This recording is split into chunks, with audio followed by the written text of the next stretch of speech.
მიქაუტაძის შესანიშნავი გოლი, ზურიკოს კომენტარი გოლის შემდეგ, ატირებული სულამანიძე და ახობაძის გამარჯვების ემოციები. ამ და სხვა საინტერესო სიახლეების მოსმენამდე დაალაიქე ვიდეო და გამოიწერე არხი. ეს ძალიან მნიშვნელოვანია.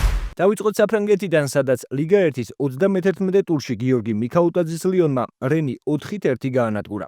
რაც ჩვენთვის ყველაზე სასიამოვნოა, მასპინძელთა მეოთხე და შესანიშნავი გოლი 24 წლის ქართველმა გაიტანა. აღსანიშნავია, რომ გიორგი მოედანზე 76 წუთზე შევიდა და დაახლოებით 40 წამში ისეთი შესანიშნავი გოლი გაიტანა, რომ ბევრის აზრით შესაძლოა ის ლიგა 1-ის საუკეთესო გოლადაც დასახელდეს. აღსანიშნავია, რომ ამ გოლიდან 4 წუთში მიქაუტაძემ ისევ გაიტანა, თუმცა ამჯერად თამაში კარი მდგომარეობა დაფიქსირდა. ქართველი ფორვარდი ამ მომენტის შემდეგაც ძალიან აქტიური იყო. მცირე დროში კარისკენ 3-ჯერ დაარტყა. ერთი მნიშვნელოვანი პასი გააკეთა და 6-დან 6 ზუსტი. ამასთან ეს მიქაუტაძის მეათე გოლი იყო ლიგა 1-ის სეზონში.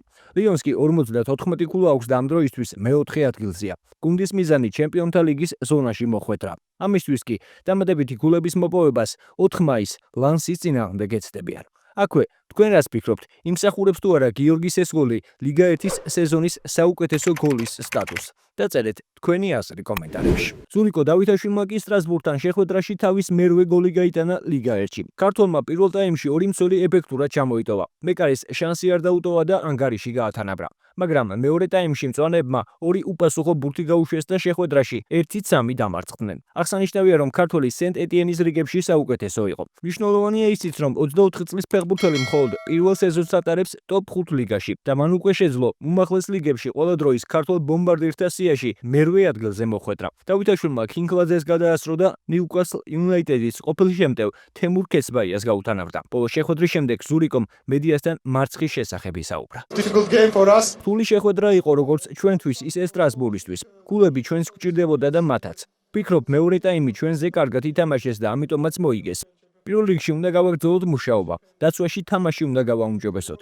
3 შეხვედრა დარჩა და შევეცდებით, რაც შეიძლება მეტი ქულა ავიღოთ. ლიონთან როგორც ვითამაშეთ, სხვა შეხვედრებშიც ასე უნდა ვითამაშოთ.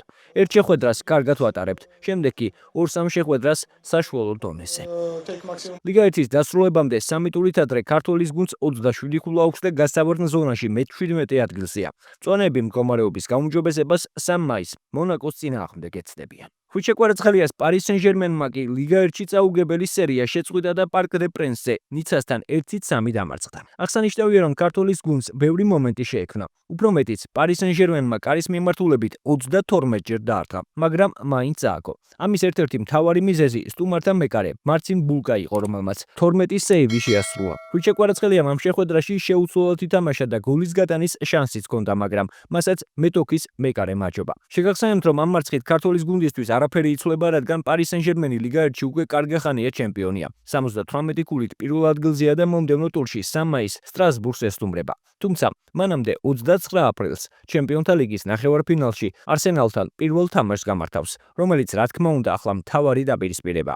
თქვენ რას ფიქრობთ? რა შედეგით დამთავრდება ეს შეხვედრა? დაწერეთ თქვენი აზრი კომენტარებში. მორიგი გოლი გაიტანა გიორგი წიტაიშვილმა. ლა ლიგა 2-ის 37 ტურში გრანადამ სტუმრად ელჩესთან 1-1 ითამაშა. ქართულმა შემტევმა გოლის გატანა მე-13 წუთზე შეძლო. მან მოედანზე 79 წუთი გაატარა. შეგახსენებთ, რომ ქართველს მიმდინარე სეზონში უკვე 5 გოლი და 3 საგოლე გადაცემა აქვს. ამ პრის შედეგად კი გრანადას 3 შეხვედრიანი მოგებათა სერია შეწყდა. ანდალუსიური გუნდი 59 ქულით მე-6 ადგილზეა და შემდეგ ტურში 3 მაისს მალაგასთან ანდალუსიურ დერბში ითამაშებს. მონტენეგროს დედაქალაქ პოდგორიცაში კი ძიუდოს ევროპის ჩემპიონატი ინდივიდუალურ ასპარეზობაში დამთავრდა. საქართველოს მეოთხე საასპარეზო დღეს ოქროს მედალი მოიპოვა. ილია სულამანიძემ აზერბაიჯანელ ზელიმ კოცოიევს მოუგო და ოქროს მედალს დაეუფლა. ილიამ ემოციური დაჯილდოების შემდეგ მოკლე კომენტარიც გააკეთა. ლევანს მეტად ევროპის ჩემპიონატის მოგება გამიხარდა, რა ვინც არ უნდა ყოფილიყო ფინალში. ის ოქროს მედალი უფრო მნიშვნელოვანი იყო ჩემთვის, ვიდრე მაგალითად ზელიმ კოცოიევისთვის რევანშის აღება. რა მართალია ეგეც გამიხარდა.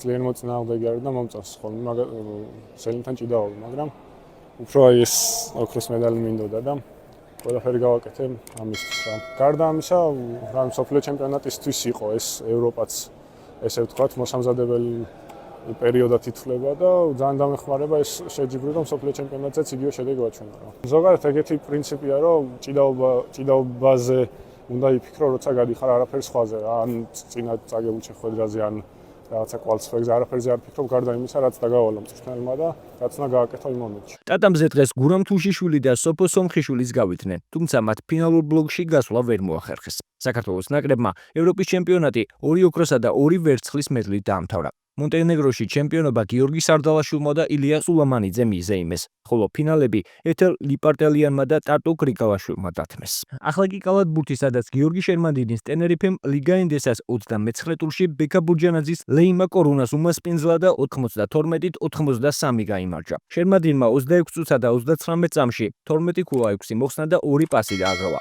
ბექა ბურჯანაძემ კი 22 წუთსა და 52 წამში 9 ქულა და 9 მოხსნა. შერმანდინის ტენერიფეს 23 მოგება დაუგროვდა და 46 ქულით მეორე ადგილს იგავებს. ბექა ბურჯანაძის გუნდი მხოლოდ თეორიულ შანს ინარჩუნებს, რომ ლიგა ენდესაში დარჩეს. გიორგი მომდევნო ტურში ყოფილ გუნდ უნიკახასთან ითამაშებს, ხოლო ბექა ბურჯანაძე სტუმრად სარაგოსას დაუპირისპირდება. მსოფლიოს ორგზის ჩემპიონმა ქართველმა პარამკლავჭიდელმა ვახტანგ გახუბაძემ კი ბათუმში ყირგიზ ბეკბოსუნ ტოქტოსუნისთან მათ ჩრევანში გამართა და 3-0 დაამარცხა. შეგახსენებთ, რომ ახუბაძემ ყირგიზის სპორტსმენი პირველად გასულ ზაფხულს მსოფლიოს ჩემპიონატზე ძალიან საინტერესო.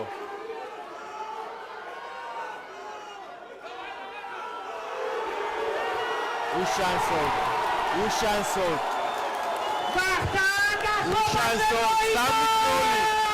ვახტანგ გახუბაძის გამარჯვება.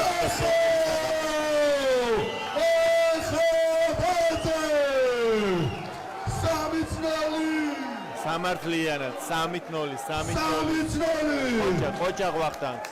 და გამარჯვებულია. გასევი ყოჩაღ თავის მოწინააღმდეგესაც. ვახტანგ თქვენთან ერთად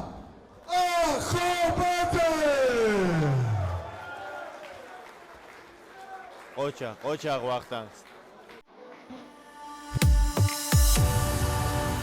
ყველამ ერთად ტაში მეგობრებო, ტაში!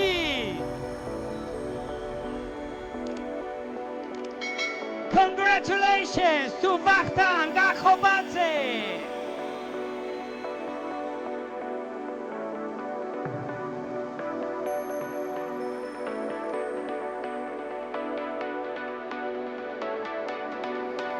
ირაკლი განთენაძე, ვახტანგ გახობაძის მთავარი მწვრთნელი, ავთანდილ ახვლედიანი, საქართველოს ტყავჭიდის ფედერაციის პრეზიდენტი. კიდევ ერთხელ გაიყარა ჩვენს საქართველოს. ბოლოს წარმატებები ვუსურვოთ ქართულ სპორტსმენებს. თქვენ კი თუ მოგაწონათ ვიდეო, დალაიქეთ და გამოიწერეთ არხი, რომ არ გამოგჩეთ შემდგომი სიახლეები.